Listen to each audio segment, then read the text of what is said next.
الحمد لله الذي هدانا لهذا وما كنا لنهتدي لولا أن هدانا الله. الله لا إله إلا هو الحي القيوم، هو الأول والآخر والظاهر والباطن، وهو بكل شيء عليم. إن الحمد لله نحمده ونستعينه ونستغفره ونؤمن به ونتوكل عليه، ونعوذ بالله من شرور أنفسنا ومن سيئات أعمالنا. من يهده الله فلا مضل له ومن يضلله فلا هادي له، وأشهد أن لا إله إلا الله وحده لا شريك له، وأن محمدا عبده ورسوله. اللهم صل على محمد وعلى آل محمد كما صليت على إبراهيم وعلى آل إبراهيم إنك حميد مجيد. اللهم بارك على محمد وعلى آل محمد كما باركت على إبراهيم وعلى آل إبراهيم إنك حميد مجيد. أما بعد، فإن خير الحديث كتاب الله، وخير الهدي هدي محمد، وشر الأمور محدثاتها، وكل محدثة بدعة، وكل بدعة ضلالة، وكل ضلالة في النار. بے طاقت خلیفہ کی حیثیت، یعنی جو شخص دعوی خلافت کرے لیکن اس کے پاس خلافت نہ ہو، اس کی کیا حیثیت ہے؟ اس کے دعوے کی اور اس شخص کی حیثیت قرآن و حدیث میں کیا بتائی گئی، یہ مضمون ہے۔ سورہ نور کی آیت نمبر 55 میں اللہ رب العزت نے خلافت کے دور کی نشانیاں بتائیں، جن کا تذکرہ کچھ یوں ہیں: اعوذ باللہ السمیع العلیم من الشیطان الرجیم من ہمزہ ونفخہ ونفثہ وعد اللہ الذین آمنوا منکم وعملوا الصالحات لیستخلفنہم فی الارض كما استخلف الذين من قبلهم وليمكنن لهم دينهم الذي ارتضى لهم وليبدلنهم من بعد خوفهم أمنا يعبدونني لا يشركون بي شيئا ومن كفر بعد ذلك فأولئك هم الفاسقون۔ اللہ نے وعدہ کر لیا تم میں سے ان لوگوں سے جو ایمان لا کر عمل صالح اختیار کریں گے کہ ان کو ضرور بضرور زمین پر خلافت عطا فرمائے گا، بالکل اسی طریقے سے جس طرح اس نے پہلے لوگوں کو خلافت دی تھی۔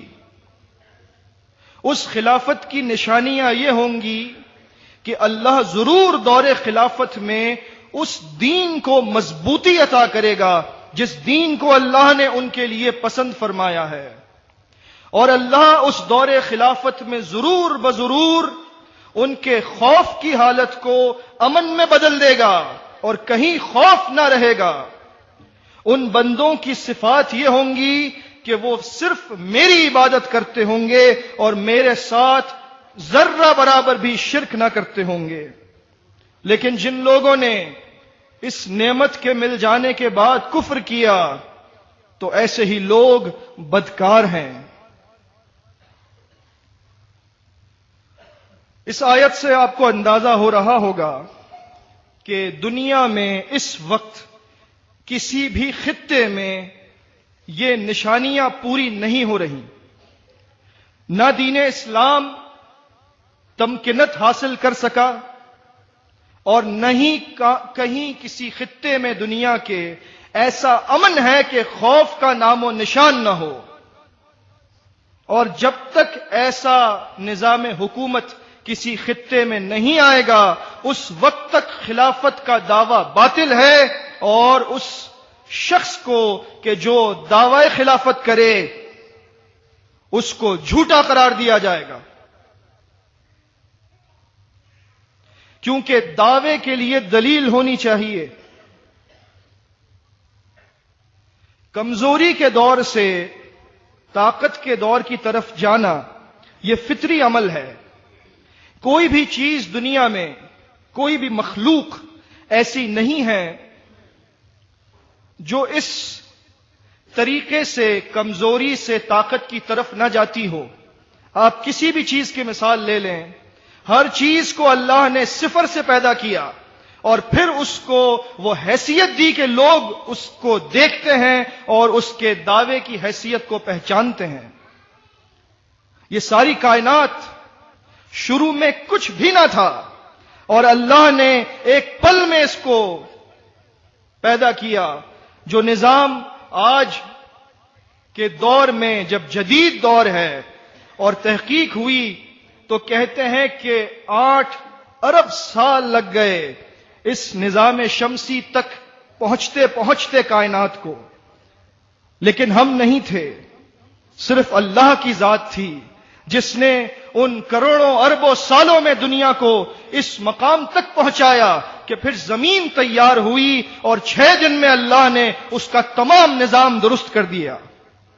پھر ہمیں بھیجا تاکہ وہ دیکھے کہ ہم کیا کرتے ہیں. بچہ بہت کمزور ہوتا ہے لیکن وقت کے ساتھ فطری تقاضوں کو پورا کرتے کرتے وہ ایک بالغ اور طاقتور آدمی بن جاتا ہے. جب بچہ ہوتا ہے تو کوئی اس کو یہ نہیں کہہ سکتا کہ یہ بالغ ہے، طاقتور ہے. اگر کوئی بچہ یہ چاہے کہ مجھے طاقتور کہا جائے تو لوگ اس کا مذاق اڑائیں گے. کوئی شخص جس نے تعلیم نہ حاصل کی ہو وہ چاہے کہ لوگ مجھے علامہ کہیں تو لوگ اس کا مذاق اڑائیں گے. جب تک کہ وہ علم حاصل کر کے ان تمام تقاضوں کو پورا نہ کر دے جو تقاضے علم دین کے یا دنیاوی فنون کے ہیں.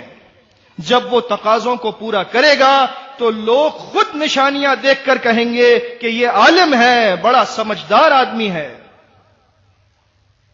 بالکل اسی طرح کوئی شخص جب تک وہ کمزور ہو، ایک ایسا سربراہ جو غیروں کے ماتحت ہو، وہ یہ کہے کہ میں خلیفہ ہوں، مجھے خلیفہ مانو اور میرے اس دائرہ اختیار میں جو مٹھی بھر لوگ ہیں ان کو میری خلافت تسلیم کرو، تو لوگ اس کا مذاق ہی اڑائیں گے. کیوں؟ انہوں نے خود اپنا مذاق بنوایا. اس دعوے کے محرکات کیا ہیں یہ بھی آپ کے سامنے پیش کیے جائیں گے انشاءاللہ ان کے ازالوں کے ساتھ. فطری عمل ہے کمزوری سے طاقت کی طرف جانا، اور جب تک طاقت حاصل نہ ہو جائے اس وقت تک دعویٰ نہیں کر سکتے کہ میں طاقتور ہوں. یہی چیز اسلام کے لیے بھی ہے. جب اسلام کمزور ہوتا ہے، جماعت المسلمین کمزور ہوتی ہے تو اس کا سربراہ یہ دعویٰ نہیں کرتا کہ میں خلیفہ ہوں، کیونکہ وہ خود ماتحت ہے. اس وقت اس کو ضرورت ہے کہ لوگ اس کا ساتھ دیں تاکہ وہ اس منصب تک پہنچ جائے جو خلافت کا منصب ہے. پھر لوگ دیکھ کر خود کہیں گے کہ یہ خلیفہ ہے، اس کو کہلوانا نہیں پڑے گا. لیکن چند نادانوں نے جو گنتی میں ہیں انہوں نے یہ دعویٰ کیا، اور اس دعوے کی حیثیت کو سمجھنے کے لیے یہ موضوع مجھے دیا گیا. سورہ اذا السماء انشقت میں اللہ نے ارشاد فرمایا فلا اقسم بالشفق، قسم ہے مجھے شفق کی، واللیل وما وسق، قسم ہے مجھے رات کی اور ان تمام چیزوں کی جن کو رات جمع کر لیتی ہے، والقمر اذا اتسق، قسم ہے مجھے چاند کی اور جب وہ بڑا ہو جائے اس چاند کی قسم، لترکبن طبقا عن طبق، تم اچانک طاقت کی طرف نہیں جا سکتے، یہ سفر تمہیں منزل پہ منزل طے کرنا ہوگا. لترکبن، یہ ہو کر رہے گا، یہ فطری اصول ہے، اس کی خلاف ورزی کوئی نہیں کر سکتا۔ جماعت المسلمین کو خلافت تک پہنچنا ہے، لترکبن طبقا عن طبق، تو تمہیں بھی اسی طرح سے سفر طے کرنا ہوگا، منزل بمنزل۔ کبھی تمہیں مارا جائے گا، کبھی تمہیں ستایا جائے گا، کبھی تمہیں نکال دیا جائے گا، اور پھر ایک وقت آئے گا کہ تمہاری آزمائش جب ہو چکی ہوگی اور اللہ کے مقرر کردہ معیار کو تم پہنچ جاؤ گے تو منزل آ جائے گی اور تم خلافت تک پہنچ جاؤ گے۔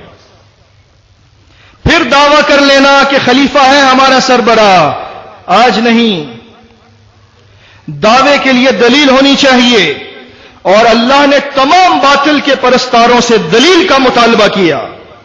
سورہ بقرہ میں فرمایا وَقَالُوا لَن يَدْخُلَ الْجَنَّةَ إِلَّا مَنْ كَانَ هُودًا أَوْ نَصَارَىٰ، دعوے کرنے والے بہت ہیں۔ یہود و نصارہ نے کہا جنت میں کوئی نہ جا سکے گا مگر وہ جو یہودی ہے یا نصرانی، جنت صرف یہود کے لیے بنی ہے یا نصارہ کے لیے۔ تِلْكَ أَمَانِيُّهُمْ، اللہ نے فرمایا یہ ان کی خوش فہمیاں ہیں۔ قُلْ هَاتُوا بُرْهَانَكُمْ إِن كُنتُمْ صَادِقِينَ، ان سے کہیے اے رسول صلی اللہ علیہ وسلم اگر تم سچے ہو تو دلیل پیش کرو، ابھی فیصلہ ہو جائے گا۔ مشرکوں سے اللہ نے فرمایا سورہ نمل میں أَمَّن يَبْدَأُ الْخَلْقَ ثُمَّ يُعِيدُهُ، وہ ذات کہ جو خلقت کو پہلی بار پیدا کرتا ہے اور پھر وہی دوبارہ پیدا کرے گا۔ وَمَن يَرْزُقُكُم مِّنَ السَّمَاءِ وَالْأَرْضِ، اور جو تمہیں آسمانوں اور زمین سے رزق مہیا کرتا ہے۔ أَإِلَٰهٌ مَّعَ اللَّهِ، کیا اللہ کے علاوہ کوئی اور ہے جو یہ کام کر سکے؟ اگر تم سمجھتے ہو کہ کوئی اور ہے، قُلْ هَاتُوا بُرْهَانَكُمْ إِن كُنتُمْ صَادِقِينَ، اگر سچے ہو تو دلیل لے کر آؤ، دکھاؤ کس نے پیدا کیا اور کون دوبارہ پیدا کرے گا، دکھاؤ کون آسمان سے بارش برساتا ہے، کون زمین سے اناج اگاتا ہے۔ سچے ہو تو دلیل پیش کرو۔ دین حق دلیل مانگتا ہے، ہم نے ایسے خلیفہ سے دلیل مانگی ہے، وہ اپنی خلافت دکھائے، کس خطے میں ہے، کتنے لوگوں پر ہے، اور وہاں امن ہے یا خوف، دین اسلام کو تمکنت ملی ہے یا اسلام آج وہاں پر مغلوب ہے۔ وہ نہ دکھا سکا، نہ دکھا سکے گا، کیوں کہ وہ تو اول سے ہی باطل تھا، وہ کہاں سے خلافت لائے گا؟ یہ اللہ نے جماعت المسلمین کی تقدیر میں لکھا ہے، انشاءاللہ یہیں سے آئے گی اور کہیں سے نہیں آئے گی۔ لیکن بہرحال ہمیں اپنا محاسبہ کرتے رہنا چاہیے۔ دعوے بہت سے لوگوں نے کیے، ایک دعویٰ چند لوگوں نے کیا، امام ابو بکر ابن ابی شیبہ کی کتاب الایمان میں ہے، عبداللہ ابن مسعود رضی اللہ تعالی عنہ کہتے ہیں لقیت رکبن فقلت من انتم، مجھے کچھ لوگ نظر آئے، میں نے ان سے پوچھا تم کون ہو؟ قالوا نحن المؤمنون، انہوں نے کہا ہم مومنین ہیں۔ اور پہلے اللہ رب العزت بتا چکا تھا سورہ حجرات میں قل لم تؤمنوا ولكن قولوا اسلمنا، تم یہ نہیں کہہ سکتے کہ تم مومن ہو، تمہیں یہ کہنا پڑے گا کہ تم مسلم ہو۔ کیوں؟ ولما يدخل الايمان في قلوبكم، ابھی تو اسلام میں آئے ہو اور مومن بننے کے دعوے کرتے ہو، ابھی تو تمہارے ساتھ کچھ ہوا نہیں ہے، ابھی تو تمہیں امیر نے آزمایا نہیں ہے، ابھی تو اللہ نے کچھ تمہارا امتحان نہیں لیا، آتے ہی مومن بن گئے، ابھی تو فطری تقاضوں کو پورا کرنا ہوگا، لَتَرْكَبُنَّ طَبَقًا عَنْ طَبَقٍ، پھر جا کر تم مومن بنو گے۔ انہوں نے کہہ دیا ابن مسعود رضی اللہ تعالی عنہ سے نحن المؤمنون، ہم مومن ہیں۔ فرمایا اما قالوا نحن من اہل الجنہ، نادانو یہ کیوں نہ کہہ دیا کہ تم جنتی ہو؟ جب اپنے آپ کو مومن سمجھتے ہو اور مومن کہتے ہو تو یہ بھی کہہ دو کہ تم جنتی ہو۔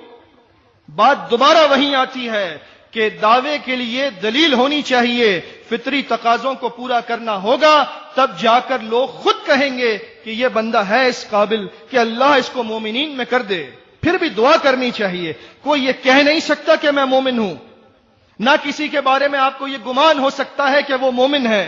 کیوں؟ صحیح بخاری اور صحیح مسلم کتاب الایمان میں ہے، کیونکہ ایک اعتراض جماعت المسلمین پر یہ بھی ہوتا ہے کہ صفاتی نام رکھے جا سکتے ہیں، رکھے جانے چاہیے۔ اس کا جواب مستقل دیا جاتا رہا، لیکن ایک مخصوص فرقہ جس کا دعویٰ قرآن و حدیث ہے لیکن وہ دعویٰ باطل ہے، کیونکہ وہ بہت سی آیات اور احادیث کے منکر ہیں۔ صحیح بخاری اور صحیح مسلم کتاب الایمان میں ہے، سعد ابن ابی وقاص رضی اللہ تعالی عنہ ایک شخص کو دیکھ رہے ہیں کہ محمد الرسول اللہ صلی اللہ علیہ وسلم مال تقسیم فرما رہے ہیں، سب کو دے رہے ہیں لیکن اس کو نہیں دے رہے۔ طبیعت بے چین ہوتی ہے، کھڑے ہوتے ہیں، یا رسول اللہ ما لک عن فلان فواللہ انی لأراہ مؤمنا، اے اللہ کے رسول صلی اللہ علیہ وسلم اس کا کیا قصور ہے؟ اللہ کی قسم میں اس کو مومن سمجھتا ہوں، آپ سب کو دے رہے ہیں، اس کو بھی دے دیجئے۔ فقال او مسلما، اے سعد مومن یا مسلم؟ تمہیں کیسے پتا کہ یہ مومن ہے؟ ہاں یہ مسلم ہے۔ ذاتی نام سے ہی پکارا جائے گا، ذاتی نام سے ہی شناخت ہوگی، صفات کس میں کون سی ہے یہ ہم اور آپ نہیں جانتے، یہ اللہ علیم و خبیر جانتا ہے۔ نہ آپ اپنے آپ کو صابرین کہہ سکتے ہیں، نہ آپ اپنے آپ کو مومنین کہہ سکتے ہیں، نہ آپ اپنے آپ کو مستغفرین کہہ سکتے ہیں، لیکن ان نادانوں نے صفاتی نام گنوا کر کہا ان ناموں کو بھی اختیار کیا جا سکتا ہے۔ ہمیں نہیں معلوم کون صابرین میں ہے کون نہیں ہے، لیکن مسلمین میں سے ہیں الحمدللہ۔ یہی ذاتی نام ہے، اسی کو استعمال کرنا ہے۔ جملہ معترضہ، دعوے کے لیے دلیل ہونی چاہیے، اور اللہ رب العزت نے خلافت کا دعویٰ کرنے والے کے لیے یہ لازم کر دیا ہے کہ وہ نشانیاں دکھائے گا۔ اس آیت کے ابتدائی حصے پر غور کریں، وعد اللہ الذین آمنوا منکم وعملوا الصالحات، خلافت کے اہل وہ لوگ ہوں گے جو تم میں سے ایمان خالص اختیار کر لیں گے اور نیک اعمال کرتے ہوں گے سنت کے مطابق اور بدعت سے دور۔ ان کے لیے ہے وعدہ خلافت۔ جن لوگوں نے دعوی خلافت کیا ان کے پاس تو ایمان خالص بھی نہیں ہے، عمل صالح کی ہم کیا بات کریں؟ ان کے پاس تو فرقہ بندی کا شرک ہے، وہ کہاں سے خلافت لائیں گے؟ خلافت کے لیے ایمان خالص ہونا چاہیے جس میں شرک کا شائبہ نہ ہو اور عمل صالح ہو۔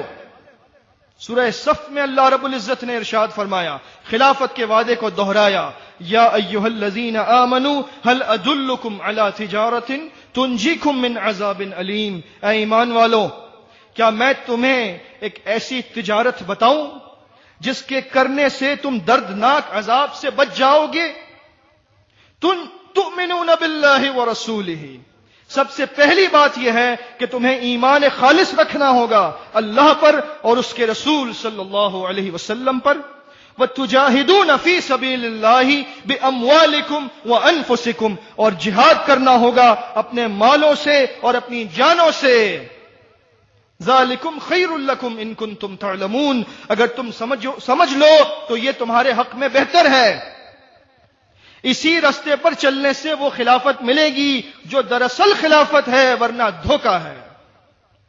اگر تم نے یہ کام کر لیے، ایمان خالص اور عمل صالح کے ساتھ جہاد، یغفر لکم ذنوبکم، اللہ تمہارے تمام گناہوں کو خود مٹا دے گا، وَيُدْخِلْكُمْ جَنَّاتٍ تَجْرِي مِن تَحْتِهَا الْأَنْهَارُ، اور تمہیں ایسے باغات میں داخل کرے گا جن کے نیچے نہریں بہتی ہوں گی، وَمَسَاكِنَ طَيِّبَةً فِي جَنَّاتِ عَدْنٍ، اور ایسے مکانات جو پاکیزہ ہیں ہمیشہ ہمیشہ کی رہنے والی جنتوں میں۔ ذَلِكَ الْفَوْزُ الْعَظِيمُ، یہ سب سے بڑی کامیابی ہے۔ وَأُخْرَى تُحِبُّونَهَا، اور ایک اور چیز تمہیں عطا کرے گا جس سے تم بڑی محبت کرتے ہو،